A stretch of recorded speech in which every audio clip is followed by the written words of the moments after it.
So, in Yu-Gi-Oh! 7's, we waited 90 plus episodes to go to space. But here, in Yu-Gi-Oh! Go Rush, our protagonist did it in just episode 1. Hello everyone and welcome to Dueling with Downton, and today let's talk about episode 1 of the Yu-Gi-Oh! Go Rush anime series. And just like any other Yu-Gi-Oh! Series, we start off with an explanation about the card game. Plus we get our first introduction to our main characters. But don't let that stop you, as this episode for Yu-Gi-Oh! Go Rush had some very interesting character interactions, information, and elements. For example, did you know that this Yu-Gi-Oh! Series is the first series to not showcase a monster with 3,000 attack points in the first on-screen duel? In Yu-Gi-Oh! Duel Monsters, we had Blue Eyes White Dragon. In GX, we had Ancient Gear Golem. In 5Ds was Montage Dragon. Zexal had Leviathan Dragon, who with its effect became 3,000 attack in episode 2, still in the first duel against Yuma. While in Arc 5 we had Battleguard King, and Reigns had Cracking Dragon. Even Yu-Gi-Oh! 7's followed this tradition by having Blue Eyes White Dragon with Otis using it. But not Go Rush. Go Rush had Transamu Rainick, who only had 1,600 attack points. But for Rush Dueling, this was actually quite a big thing, as this level 4 monster is the first monster with the level 4 level to have over 1,500 attack points. Pretty cool. But while on the topic of this card, let's actually talk about it, as it is of course Yudias' ace monster. Yudias believes that this card resembles himself within the episode, and I can see why, because both are a galactic type of being who wield a sword in the name of justice while carrying both honor and pride. Pretty cool, I think.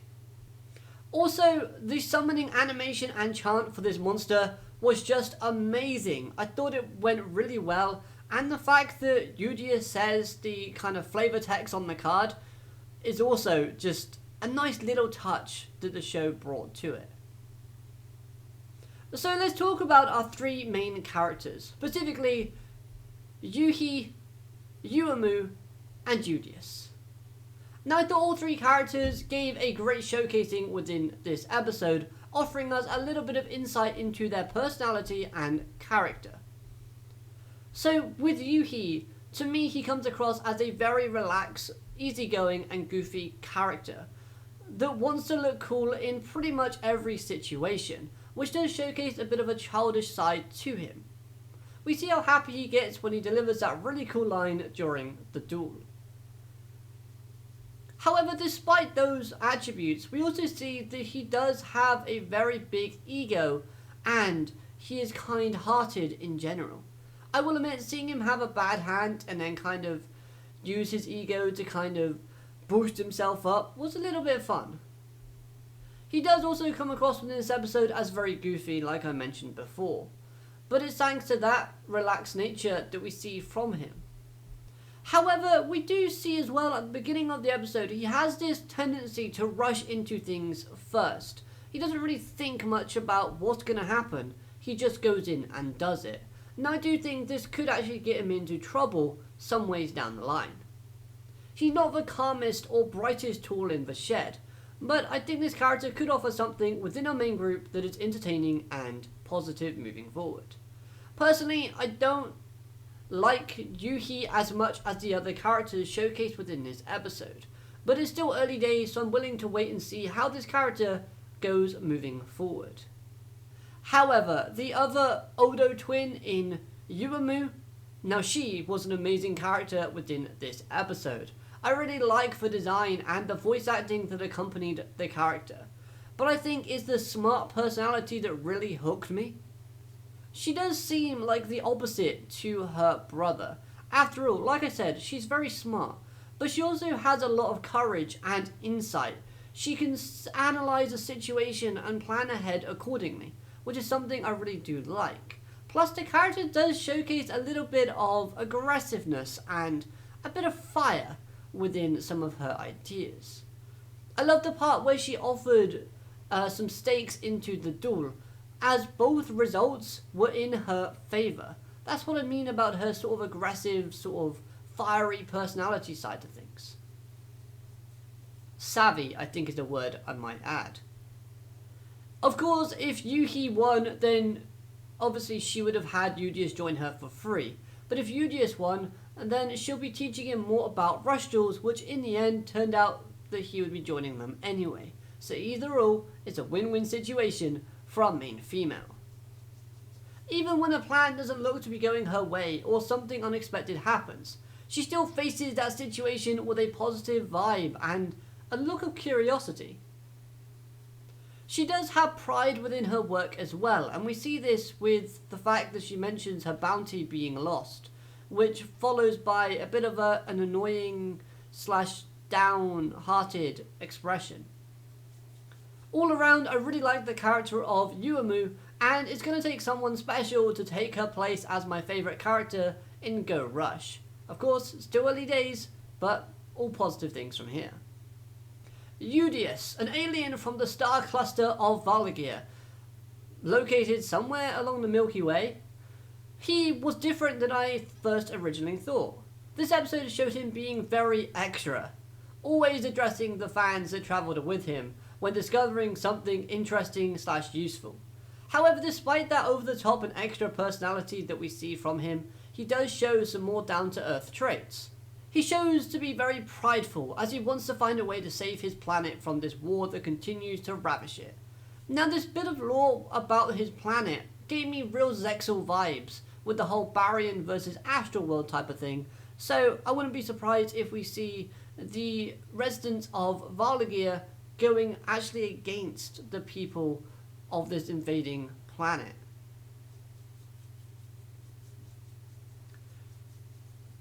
We also see delight and interest as another element for his character. Seeing his reaction to rush dueling was perfect, as it lights him up with hope and, optimism for moving forward. Honestly, I thought Yudias would be more mature.